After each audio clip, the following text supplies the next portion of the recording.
কিরে হিতরেরা, কি অবস্থা? খেলা তো শুরু হয়ে গেছে, নোয়াখালীরা কিন্তু খেলা শুরু করে দিয়েছে মাত্র কয়েক ঘন্টার ব্যবধানে। দর্শক শ্রোতা, মাত্র কয়েক ঘন্টার ব্যবধানে দেখেন হোটেলগুলোর কি অবস্থা হয়েছে। একটা হোটেলে মানুষ নেই, একটা হোটেলে মানুষ নাই। এইভাবেই কিন্তু খেলা শুরু হয়ে গেছে। খেলাটা কিন্তু তোমরা শুরু করছো এবং শেষ করুম আমরা। নোয়াখালীরা কী জিনিস এবার কিন্তু টের পাইবা। তখন কনে কইছে যে কাইলা নোয়াখালী এই যে গাড়ি এটা আটকাইতে যায়। এখন ওই যে মনে করো ওই যে এটারে কি কয়, ওই নোয়াখালীগো একটা ভাষা আছে যে কচু আসিল কালে ওইটা আনি তুলছে গালে। অন তোগো অবস্থা এইটা হইছে। তোকে বারবার কইছিলাম যে নোয়াখালীগো বিরুদ্ধে লাগিস না।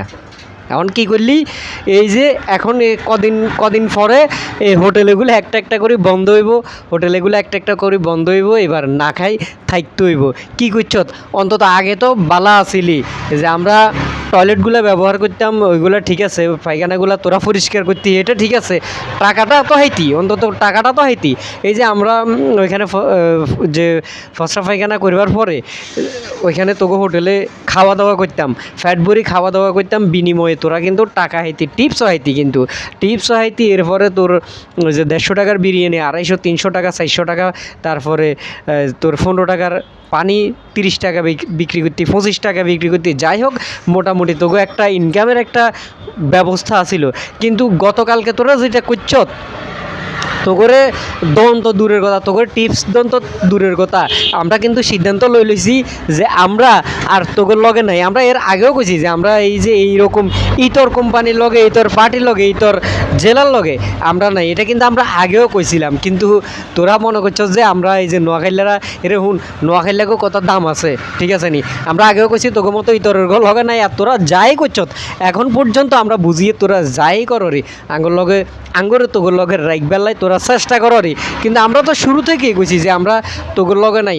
অযথা কিলে মনে করস না নোয়াখালীর লগে লাইক দিয়েছস। তোরা কি জানস যে নোয়াখালী জেলার এক কোনা বিক্রি করলে তবু এটা কমিলে কয়েকটা কিনুন যাইব। নোয়াখালীর জায়গা সম্পর্কে তবু ধারণা আসেনি, নোয়াখালীর মানুষ সম্পর্কে তবু ধারণা আসেনি। নোয়াখালী যেন সারা বাংলাদেশের ভিতরে নোয়াখালী যে সবচেয়ে ধনী জেলা ঘোষিত হয়েছে, এটা কি তোরা জানস? এটা তো তোরা জানস, অন্তত এটা জানিও কিলে অযথা তোরা নোয়াখালীর লগে লাইক দিয়েছস। এই যে নোয়াখালী শুধু বাংলাদেশে নয়, সারা বিশ্বে তুই যেখানে যাইবি ওইখানেই কিন্তু নোয়াখালী আলাদা একটা জনপ্রিয়তা আছে।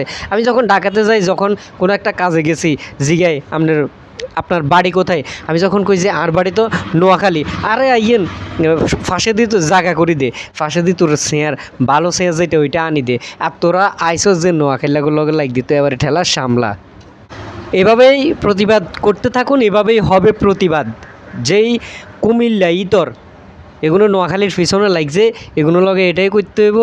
প্রতিবাদ এইভাবে চলতে থাকুক এবং কিছুদিনের ভিতরে আমরা দেখুম এগুনের হোটেলগুলা আস্তে আস্তে একটা একটা করে বন্ধ হইতেছে। আমরা বিরতি দিমু, ফেনীতে বিরতি দিমু, নারায়ণগঞ্জে যাই বিরতি দিমু, কোনো সমস্যা নাই। এখান দিয়ে আপনার আসা যাওয়ায় সর্বোচ্চ আপনার 1.5 থেকে 2 ঘন্টা লাগবে। এই 1.5-2 ঘন্টায় আপনার আহামরি কিছুই যেত নয়, ঠিক আছে নি? আমরা কুমিল্লাতে কোনো গাড়ি আঙ্গু খাড়াইব না, কুমিল্লাতে কোনো ব্রেক আঙ্গু হইব না।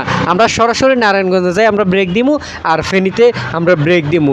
সবাই অবশ্যই প্রতিবাদ শুরু করুন।